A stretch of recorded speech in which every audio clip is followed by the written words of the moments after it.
Funcionários não confiáveis como você não merecem lugar aqui. Você está demitida. Já limpamos sua mesa.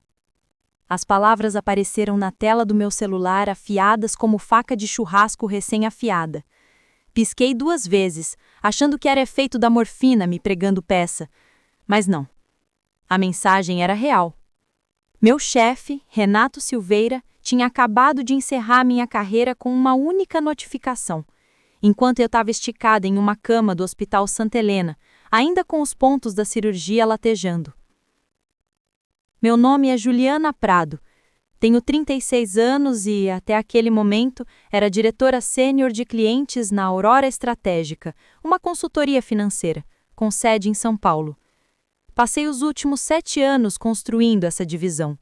Foram noites sem dormir, viagens de um canto a outro, feriados jogados fora, tudo para segurar clientes milionários que mantinham nossa empresa viva em um mercado mais competitivo que final de campeonato brasileiro.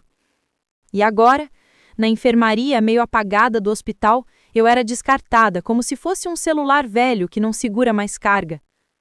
Por um instante fiquei sem ar. Não era pela cirurgia, nem pela dor no abdômen, mas pela humilhação pura. O peito apertou e senti as lágrimas querendo escapar. Como ele teve coragem de fazer isso justo agora, quando eu estava mais vulnerável? Minha família estava na sala de espera, ansiosa, sem chão. Meu corpo estava frágil e o Renato escolheu exatamente esse momento para me cortar como quem corta linha de pipa. Eu ia virar o celular para baixo quando ouvi uma risadinha discreta vinda da cama ao lado. O homem tinha chegado de maca há menos de 1 hora antes. Estava pálido, mas sereno, com o braço esquerdo ligado a um soro. Ele virou a cabeça devagar e falou com uma voz rouca, mas com certo humor escondido. Más notícias, hein? Olhei para ele, semicerrando os olhos, tentando enxergar direito na luz fraca.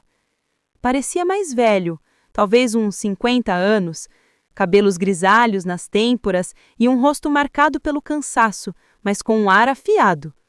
Eu tinha reparado na papelada que a enfermeira deixou no pé da cama. Caio Mendonça. O nome acendeu alguma memória, mas a minha mente ainda estava meio lenta com a medicação. Acabei de ser demitida, sussurrei com a garganta seca. De uma cama de hospital.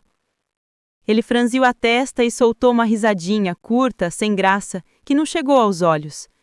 Isso exige um tipo especial de crueldade.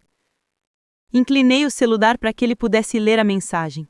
Ele passou os olhos 1, 2 vezes e então curvou os lábios em algo entre solidariedade e reconhecimento. Bem, disse ele devagar, achei que essa internação não podia ficar mais curiosa. O jeito seguro e controlado de falar me trouxe uma lembrança. Eu já tinha visto aquele rosto em algum lugar, na revista Forbes. Caio Mendonça, CEO da Toquito Consultoria, justamente a empresa que competia com a gente há quase uma década. O Toquito rondava nossa base de clientes fazia anos, sempre de olho em abocanhar setores que a gente dominava. E agora, lá estava o homem, deitado na cama ao lado, testemunhando em tempo real a rasteira que levei do Renato. De repente, meu coração acelerou, não pela dor da cirurgia, mas por uma clareza inesperada. Renato sempre foi paranoico com a ideia de que a Toquito iria roubar talentos nossos. Repetia sem parar que lealdade era a regra número 1. E, na ironia das ironias, ele mesmo me entregou de bandeja o homem que mais temia. Parece que sua empresa não te valorizou, disse Caio, com o olhar firme nos meus. Mas eu suspeito que os seus clientes pensam diferente. Um arrepio me percorreu inteira. Ele tinha razão. Durante 7 anos, cultivei laços com alguns dos clientes mais exigentes da América do Norte e do Brasil. Relacionamentos construídos com confiança, noites mal dormidas e mais cafés frios do que eu consigo contar. E o Renato acreditava que poderia simplesmente me apagar dessas contas? Coitado, não entendia que contrato é papel, mas lealdade é coisa de carne e osso. Apertei os lábios, repetindo mentalmente a mensagem cruel. Funcionários não confiáveis como você não merecem lugar aqui. Renato sabia exatamente o que estava fazendo.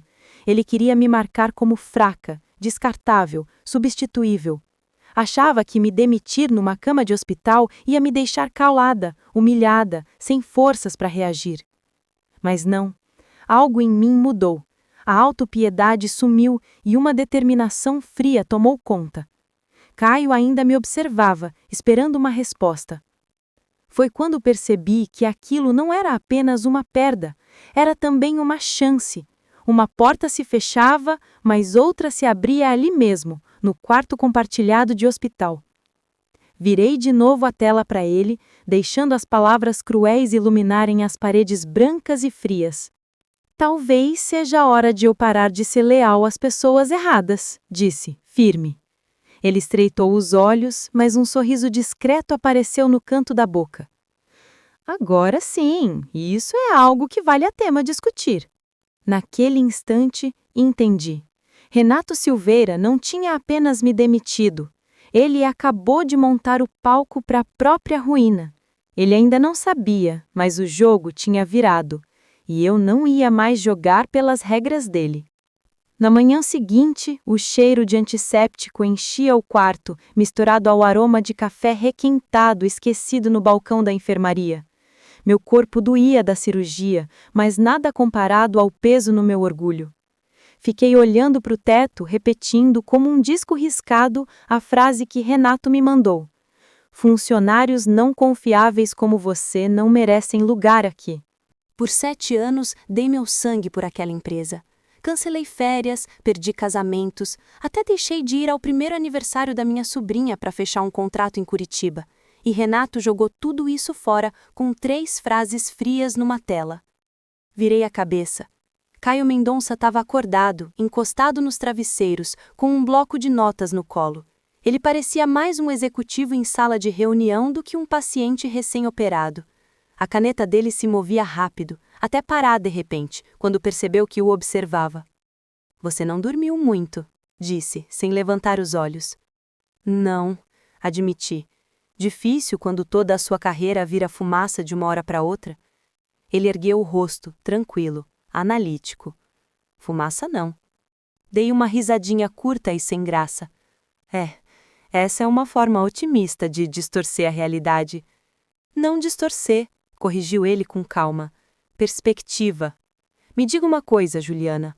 Quantos clientes você gerenciava pessoalmente na Aurora? A pergunta me pegou de surpresa. 9 contas grandes. Indiretamente, 25, talvez 30. E quanto isso representa de receita? Hesitei. Esse era o tipo de informação que faria o Renato me matar. Mas, pensando bem, o Renato já tinha me jogado fora. Que lealdade eu ainda devia a ele? Cerca de 45 milhões de reais por ano. A sobrancelha de Caio se arqueou levemente. E eles confiavam em você? Pensei nas ligações de madrugada com diretores financeiros em pânico por causa de prazos. Os agradecimentos silenciosos dos executivos depois que eu resolvia crises que poderiam ter custado milhões eram quase engraçados. Confiança nem era a palavra certa. Muitos deles tinham construído seus planos de expansão baseados nos meus conselhos, como quem aposta todas as fichas em um único cavalo. Eles confiavam em mim, e eu disse isso com firmeza. Caio largou a caneta e se recostou na poltrona. Por um longo instante ele me estudou, seus olhos avaliando as possibilidades como quem faz conta mental antes de fechar um contrato. Finalmente ele falou. Juliana, você direto. A Toquito Consultoria tenta conquistar a clientela da Aurora Estratégica faz anos. Mas o que nos faltava não era nem estratégia nem recurso. Era alguém como você. Alguém que entende tanto dos números quanto das pessoas que estão por trás deles.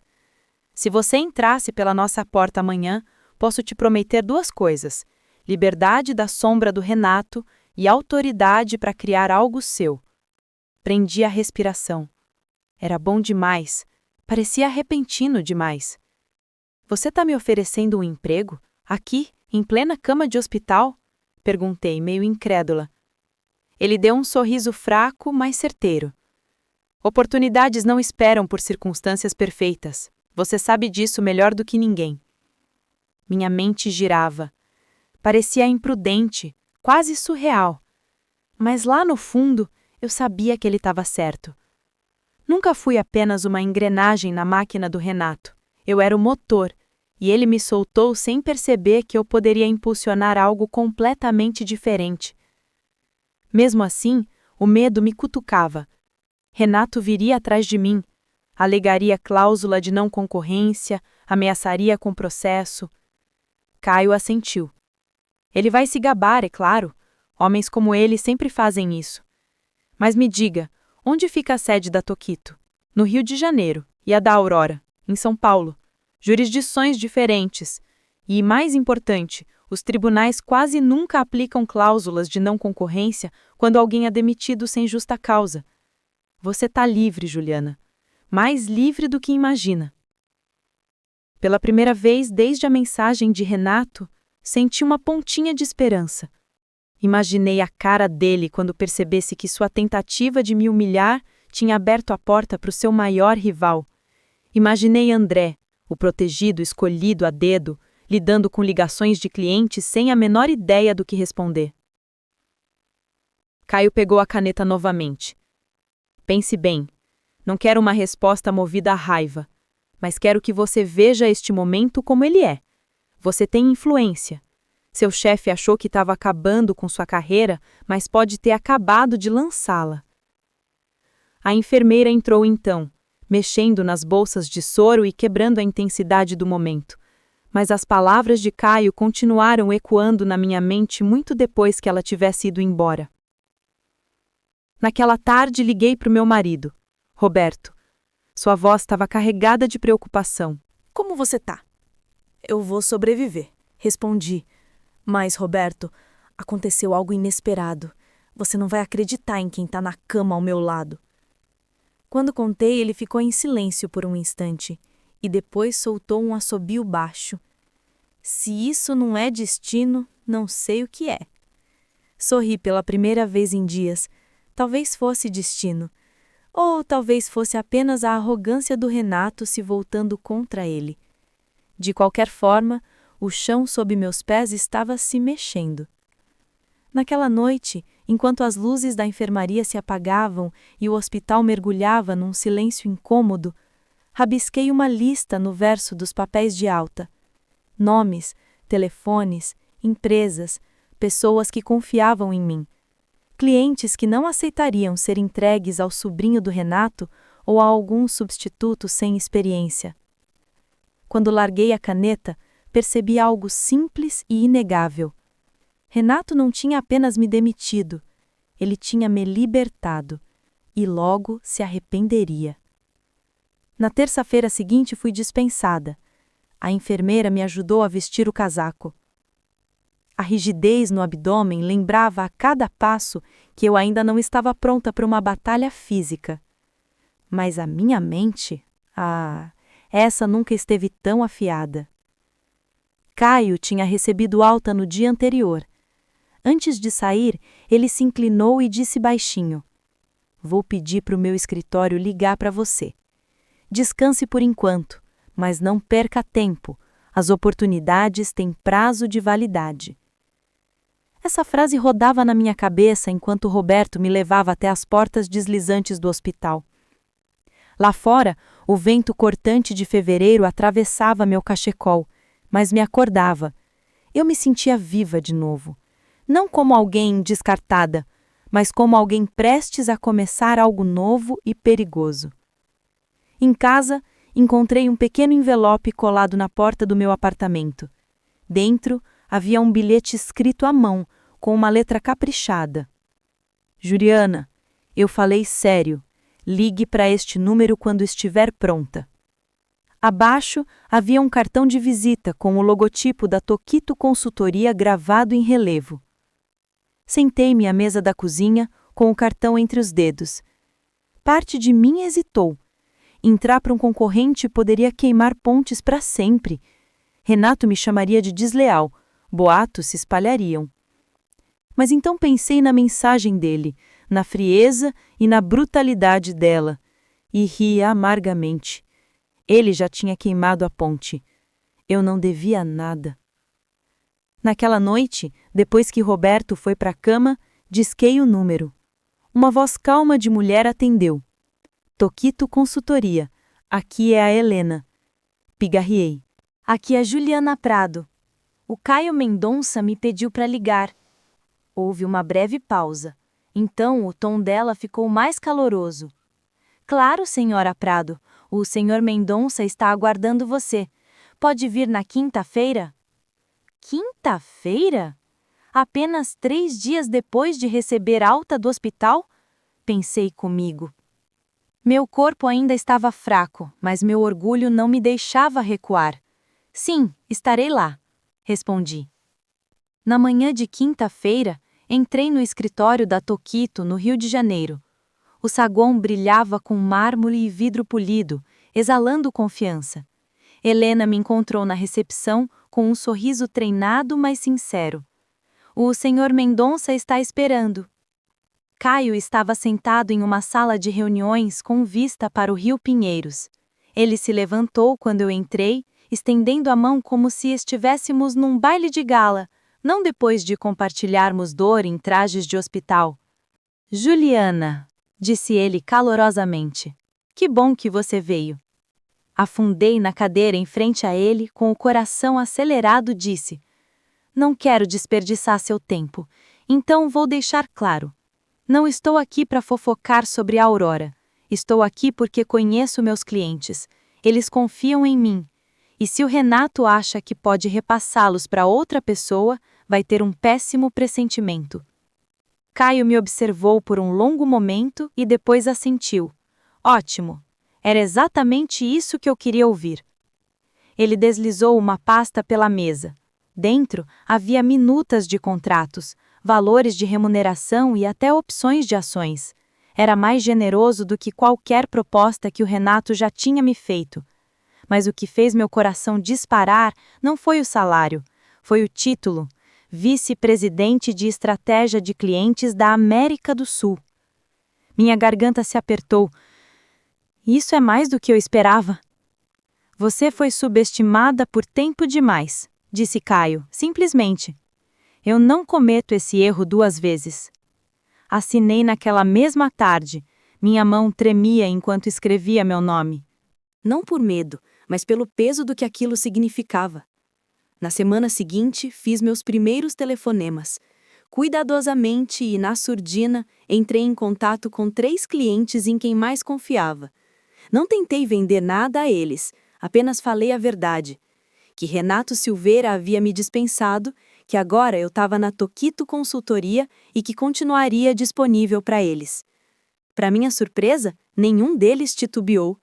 Se você está na Toquito, nós queremos estar na Toquito, disse um executivo, direto, sem rodeios. Outro completou. O sobrinho do Renato nos ligou na semana passada. Encerramos a chamada rapidinho. Ele nem sabia dos prazos do nosso projeto. Até o fim da semana, 2 empresas haviam solicitado formalmente negociações contratuais com a Toquito. Nada assinado ainda, mas o impulso já havia começado. Renato devia ter pressentido alguma coisa. Na sexta-feira à tarde, meu telefone vibrou com um número que eu não via há dias. Contra minha vontade, atendi. Era o Renato Silveira. A voz dele soava entrecortada, apressada. Ouvi dizer que você anda fazendo ligações. É verdade? Perguntou. Deixei o silêncio se estender o suficiente para deixá-la desconfortável. Renato, você me demitiu. Disse que eu não era confiável. O que você achou que eu faria? Me esconderia num buraco? Você está colocando em risco tudo o que construímos, disparou ele. Não, Renato, falei. O tom era firme. Você colocou tudo em risco quando demitiu a pessoa em quem seus clientes mais confiavam. Só tô dando opções a eles. A respiração dele ficou ofegante, quase em pânico. Isso é um erro, você vai se arrepender. Encerrei a ligação sem responder. Pela primeira vez em anos, as palavras dele não me intimidaram. Naquela noite, sentada à mesa da cozinha com a pasta de contratos da Toquito aberta ao meu lado, percebi algo óbvio e bom. Renato achou que ia me descartar. Na prática, ele me deu uma vantagem que jamais poderia tirar. As primeiras rachaduras já despontavam, e assim que os clientes começassem a se mexer, o colapso seria difícil de conter. Quando cheguei a Toquito, ganhei um crachá, uma mesa de canto e uma pilha de papéis me esperando no departamento jurídico. Nada de papinhas nas costas, nada de discursos emocionados. Só uma sala de reunião silenciosa, um bule de café e a conselheira-geral da Toquito, Cristina Moura. Estou aqui para mantê-la rigura, disse ela cruzando os braços. Regras básicas. Você não traz nenhum documento da Aurora Estratégica.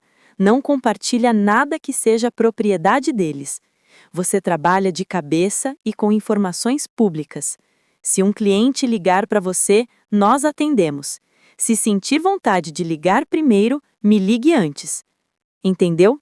Entendido. Ela sorriu de leve. Ótimo.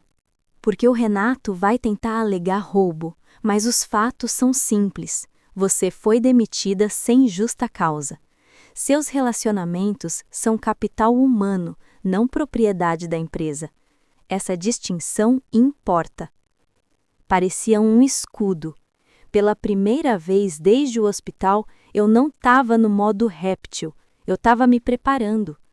Priorizamos uma lista enxuta de clientes que, por contrato, haviam escrito meu nome diretamente.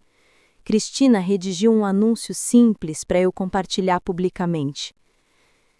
Depois de 7 anos na Aurora Estratégica, estou animada para ingressar na Toquito Consultoria como vice-presidente de estratégia de clientes para a América do Norte. Sem provocações, sem ressentimentos, apenas mudança de status. Quando publiquei, a resposta veio rápido. A primeira ligação foi de Beatriz Castro, da Metalúrgica São Marcos. Juliana, acabei de ver sua atualização, disse ela. Disseram que você precisou de licença prolongada e não estaria mais conosco. É verdade? Não estou mais na Aurora Estratégica. Entrei na Toquito. Beatriz não hesitou. Então, invoquemos a cláusula da pessoa-chave. Nosso conselho aprovou na assinatura. Peça a Toquito para enviar uma proposta. Se puder garantir continuidade, mudamos ainda neste trimestre. Logo depois, o diretor de operações da Vitalis Biotecnologia mandou e-mail curto e direto. Precisamos de estabilidade e supervisão sênior. Se Juliana Prado não estiver mais na Aurora Estratégica, orientem como ela pode continuar liderando nosso trabalho na Toquito. Minhas mãos tremiam ao ler, não de medo, mas por causa da velocidade com que as coisas haviam começado a se mover. Ao fim do dia, mais 3 clientes haviam pedido reuniões. Ninguém nervoso nem dramático. Só perguntas práticas sobre estabilidade, continuidade e confiança. O tipo de conversa que construiu minha carreira. Renato, claro, não era pragmático. Meu telefone encheu de chamadas perdidas do número dele, seguidas de uma mensagem. Pare imediatamente, você está violando sua cláusula de não solicitação. Nosso conselho entrará em contato. O advogado dele mandou um e-mail raivoso. Cristina redigiu uma resposta calma e cirúrgica. Nossa cliente foi demitida sem justa causa. Não houve solicitação por parte dela. Clientes a contataram depois de um anúncio legal. Por favor, direcionem futuras comunicações ao conselho. Sem emoção, só precisão. Naquela noite, meu marido sussurrou. Ele ainda te assusta? Antigamente, admiti. Agora me sinto completamente livre dele. No dia seguinte, chegou a primeira carta formal de rescisão. A equipe jurídica da Metalúrgica São Marcos citou a cláusula da pessoa-chave e copiou a Toquito. Não foi algo emocional. Parecia a previsão do tempo. Fatos, não sentimentos. Renato finalmente conseguiu falar comigo ao telefone. A voz estava rouca. O que você está fazendo? Você não pode mover nosso livro? Isso é roubo. Você me demitiu, Renato. Os clientes estão fazendo suas próprias escolhas, respondi. Você acha que pode correr para o Caio Mendonça e destruir o que construímos? Vou te enterrar no tribunal, ele atacou. Então fale com a Cristina, disse calmamente. Você não vai sobreviver a este negócio, disparou ele. Desliguei antes que ele terminasse. Minhas mãos tremiam, mas não de medo. O poder dele sobre mim havia evaporado. Pouco depois, a Transvale Logística solicitou uma conversa sobre transição. A vice-presidente deles, Camila Azevedo, foi direta. Fomos levados entre 2 analistas juniores na semana passada que não conseguiram responder perguntas básicas. Se você estiver liderando na Toquito, nós a seguiremos. Se não, paramos até achar alguém que nos entenda. Naquela noite, recebi uma ligação inesperada. Era Fernanda Pires, gerente sênior de projetos da Aurora Estratégica. A voz dela era baixa, urgente. Eu não deveria estar fazendo isso, mas você precisa saber, disse. Renato mandou encaminhar a caixa de entrada de clientes para o sobrinho dele. Ele fez reemitir e-mails com o nome dele removido. Está enviando ordens de alteração não autorizadas para inflar a receita. O estômago virou. Fernanda, isso é fraude. Eu sei, eu documentei tudo. Não estou protegendo ele. Não depois do que ele aprontou com você.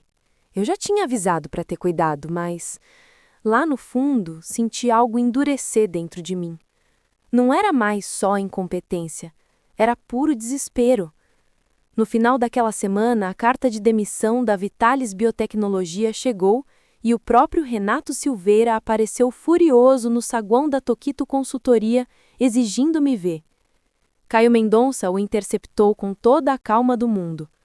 Do mezanino, fiquei observando Renato se descontrolar, vermelho como pimentão e gesticulando, feito alguém que perdeu o controle do volante no meio da marginal. Acabou! Gritou, apontando o dedo na minha direção. Está me ouvindo? Acabou, respondeu Caio sem nem precisar levantar a voz. Os clientes confiam nela, não em você. Eles estão escolhendo para onde ir. A segurança escoltou Renato para fora. Ele se virou uma última vez, os olhos vidrados de algo entre pânico e desespero, como se percebesse que o castelo de cartas tinha desabado. A notícia se espalhou mais rápido que fofoca de condomínio. Colegas começaram a me mandar mensagens discretas, querendo saber o que realmente tinha acontecido. Mas eu me apeguei à simplicidade da verdade. Eu havia sido demitida sem justa causa e agora estava na Toquito Consultoria. Nada mais, nada menos. No final daquela semana, a metalúrgica São Marcos já tinha assinado com a Toquito Consultoria. O Conselho da Vitalis Biotecnologia aprovou nossa proposta e a Transvale Logística se preparava para a transição. As mensagens de voz de Renato ficaram cada vez mais estranhas, suplicantes em um momento, ameaçadoras no outro. Parei de ouvi-las. Então, Fernanda Pires ligou novamente. Reunião de emergência do Conselho. A auditoria detectou ordens de alteração não autorizadas. Estão perguntando como perdemos 3 contas âncora em poucos dias. Olhei para a cidade pela janela. O horizonte era o mesmo, mas tudo abaixo dele havia mudado. Ele vai desmoronar, sussurrou Fernanda.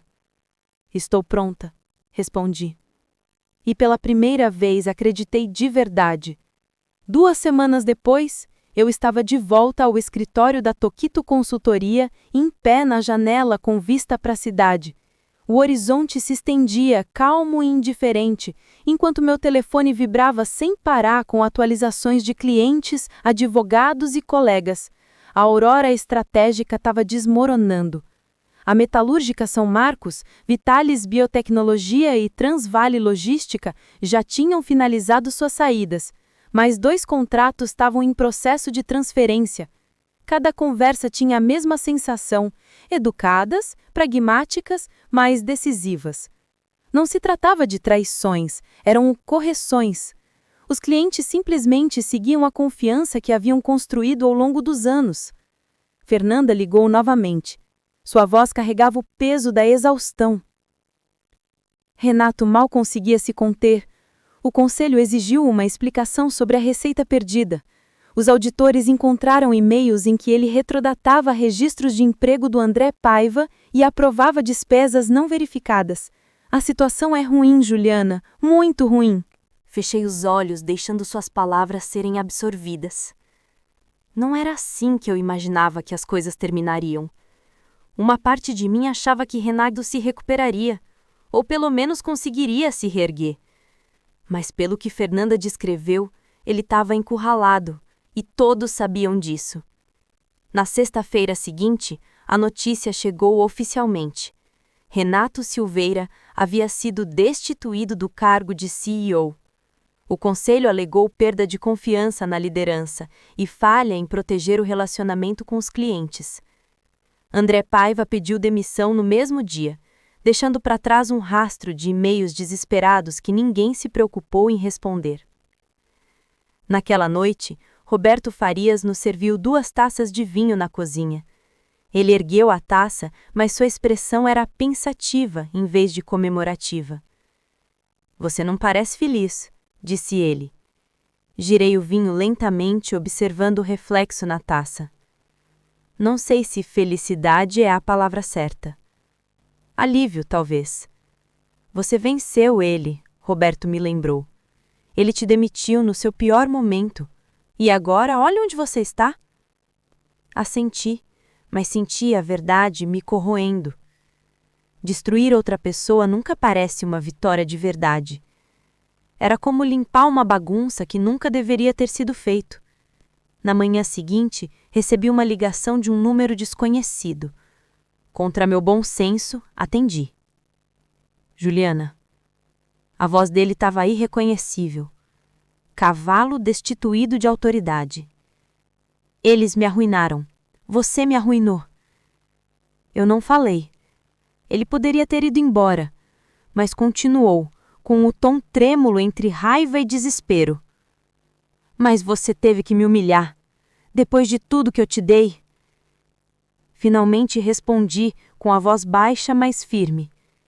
"Você não me deu nada, Renato. Eu mereci. E você tentou tirar isso de mim com uma mensagem de texto, enquanto eu estava deitado numa cama de hospital. Isso não é liderança, isso é covardia." Por um momento, a linha ficou silenciosa, exceto pela respiração irregular dele. Então murmurou quase para si mesmo: "Talvez você tenha razão." E desligou. Fiquei olhando para o telefone por um longo tempo. Foi a última vez que ouvi sua voz. Nos meses seguintes, a Tokito Consultoria cresceu mais rápido do que qualquer um de nós esperava. Com o fluxo de novos clientes, abrimos escritórios em São Paulo e Belo Horizonte. Caio Mendonça cumpriu sua promessa. Me deu autonomia, respeito e espaço para liderar sem interferência constante. Pela primeira vez na minha carreira, não estava lutando para ser ouvida. Eu simplesmente fazia meu trabalho e os resultados falavam mais alto do que qualquer política de diretoria. Certa noite, depois de um dia particularmente longo, entrei em nosso apartamento e encontrei o Roberto preparando o jantar. O cheiro de alho e ervas invadiu a cozinha. Ele olhou para cima e sorriu.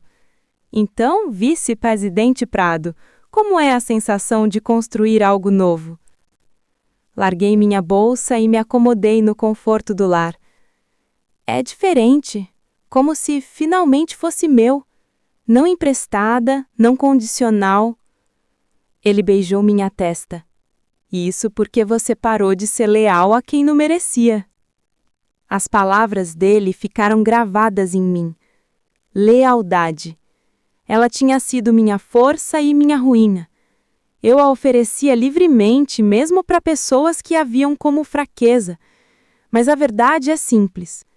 Lealdade só é poderosa quando é mútua. Quando se torna unilateral, se transforma em correntes. 6 meses depois, recebi uma mensagem de Fernanda Pires. "Achei que você gostaria de saber. O Renato foi colocado na lista negra de 3 grandes empresas. Ninguém quer mexer com ele. A notícia se espalha rápido neste setor." Não respondi de imediato. Em vez disso, olhei ao redor do meu novo escritório na Tokito Consultoria. As paredes de vidro, o zumbido de uma equipe em crescimento, o ritmo constante de trabalho em que eu realmente acreditava. Então respondi: obrigada por me contar. Espero que esteja bem. Deixei por isso mesmo. Quando me lembro daquela cama de hospital, da mensagem que me destruiu, percebo agora que não foi o fim, foi o começo. Renato achou que estava me descartando. O que ele realmente fez foi me libertar. E a lição que trago de tudo isso é simples. Nunca deixe que outra pessoa decida o seu valor. Empregos, títulos, empresas, tudo pode desaparecer num piscar de olhos. O que resta é o seu trabalho, a sua integridade e a confiança que você constrói com as pessoas. Essas são coisas das quais ninguém pode te demitir. Renato perdeu tudo porque nunca entendeu isso. Eu ganhei tudo porque finalmente entendi. Bom, a história de Juliana Prado mostra que momentos de maior fragilidade podem se tornar pontos de virada decisivos. A demissão brutal, que parecia o fim de tudo, revela-se uma oportunidade inesperada. Em ambientes corporativos competitivos, nem sempre títulos ou cargos garantem segurança.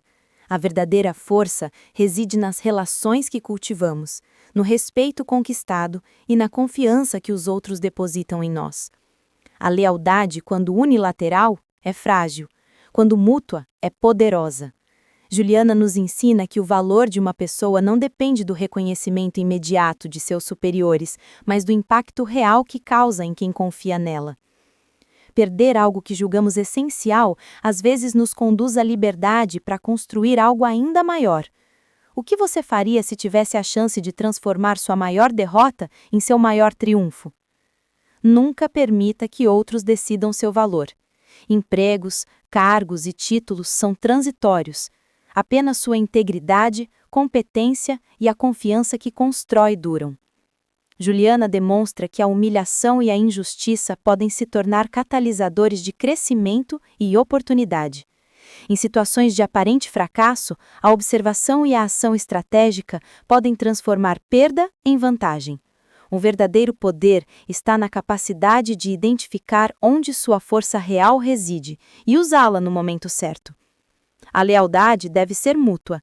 Quando unilateral, se torna correntes que prendem. Aprender a soltar essas correntes permite reconstruir sua carreira, sua confiança e seu destino profissional.